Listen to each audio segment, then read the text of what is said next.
साहब जो हैं वो अनप्रिडिक्टेबल हैं। और अगर आपने इमरान खान का जिक्र किया है तो पता नहीं अगर उनकी तरफ से कोई एक इंडिकेशन आए कि इमरान खान को रिहा कर दिया जाए तो ये भी मुमकिन है।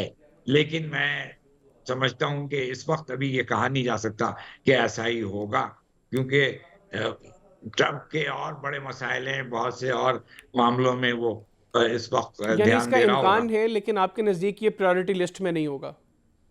या फिर जी। सबसे पहले ये बताइएगा, डोनाल्ड ट्रंप का जो पिछला दौर था उसमें जो अप्रोच उनकी थी, और कल जब हलफ उठाने के बाद उन्होंने पहली तकरीर की, उसके अंदर जो उनकी अप्रोच दिखाई दी, आपको कोई फर्क महसूस हो रहा है डोनाल्ड ट्रंप में? फर्क तो ये महसूस हो रहा है कि ना वो अब और जारहाना अंदाज उन्होंने इख्तियार किया है, जिसका आपने जिक्र किया था अपने इंट्रोडक्शन में। जी। क्योंकि अब बहुत सी चीजें उनकी, देखिए, दो, उनका जो फलसफा है उस दो चीजों पे बेस्ड है। एक, make America great again, America को दोबारा अजीम बनाओ। और दूसरे, अमेरिका फर्स्ट, यानी अमेरिका सबसे पहले, अमेरिका के मफाद, अमेरिका के इंटरेस्ट को देखा जाएगा और उसके बाद बाकी बातों को देखा जाएगा।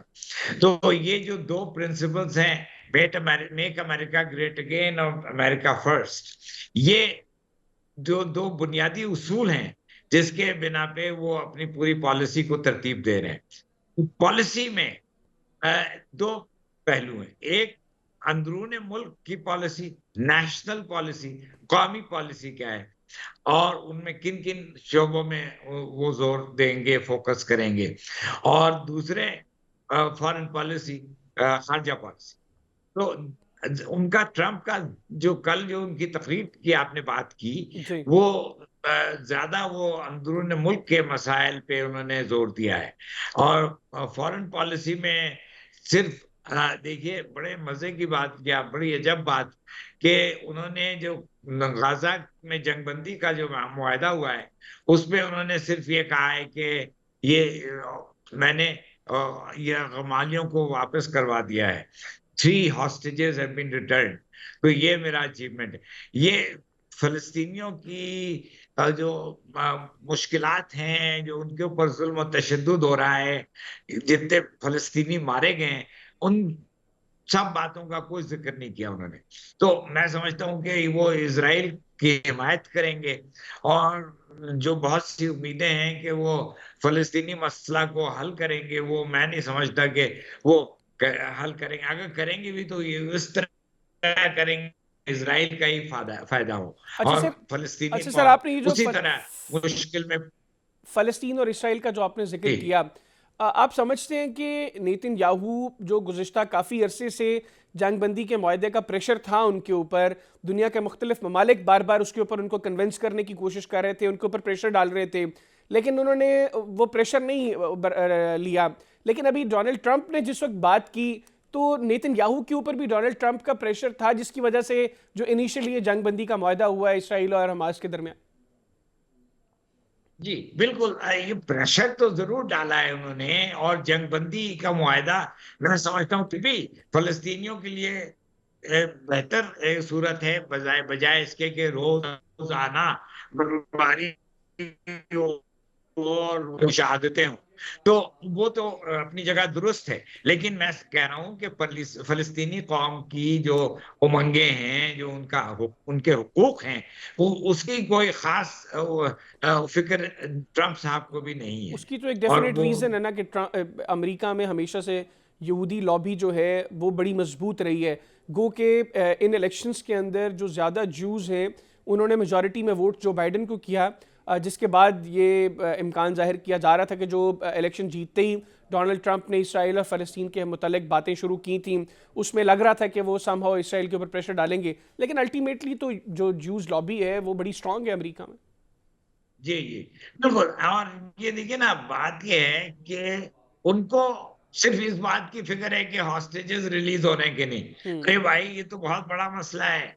एक पूरी आबादी तबाह हो रही है, उसको उसके ऊपर ऐसा जुल्म और तशद्दुद हो रहा है जो आज तक तारीख में नहीं हुआ है, बिल्कुल ठीक। उन बातों पे कोई ध्यान नहीं दे रहा। यानी आप अ, फिर अगले 4 साल में डोनाल्ड ट्रंप की एडमिनिस्ट्रेशन के अंडर इसराइल और फ़लस्तीन के मामले का कोई मुनासिब हल नहीं देख रहे। आप देख रहे हैं कि अगर कोई हल निकलता है तो वो अल्टीमेटली वही होगा जो इसराइल को बेनिफिट करेगा। जी, बिल्कुल। अच्छा, अब जहाँ तक बाकी बातें अगले 4 साल की, तो उसमें मैंने पहले जो कहा कि वो अंदरूनी मुल्क के जो मसले हैं, कौमी मसले हैं, उन पे ज़ोर देगा, और वो भी जो मसले वो अहम समझता है। यानी अमेरिका में उसकी जो इक़्तिसादी सूरत-ए-हाल है, उसके ऊपर कर्ज़, दुनिया के सबसे ज़्यादा मक़रूज़ मुल्क जो है वो अमेरिका है इस वक़्त। तो वो उस पे नहीं वो ज्यादा फोकस कर रहे हैं। वो फोकस कर रहे हैं इमिग्रेशन पे। इमिग्रेशन भाई, इमिग्रेंट्स तो तुम्हारे यहाँ हालात भी बेहतर करते हैं, आपकी इकोनॉमी में एक अहम रोल अदा करते हैं।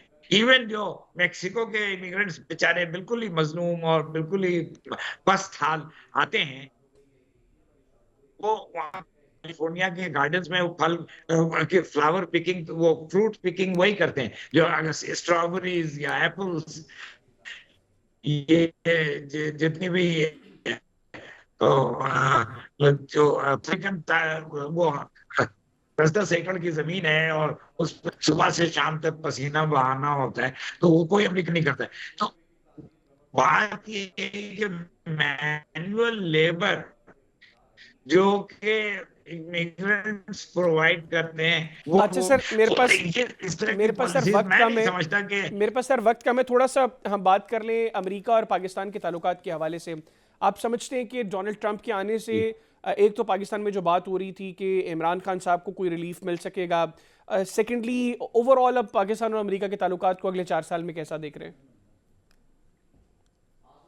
मैं समझता हूँ कि अब तो अमेरिका की पॉलिसीज 2005 के बाद, जो चाहे कोई भी सदर हो, पहले बुश था, उसके बाद ओबामा आया, उसके बाद ये आए, नहीं पहले ओबामा था, फिर बुश था, फिर जो भी उसके बाद जी, क्लिंटन का पहले पहला बुश था फिर दौर, ओबामा था। वो ट्रम्प ट्रम्प का पहला दौर था जी हाँ, पहला टेन्योर।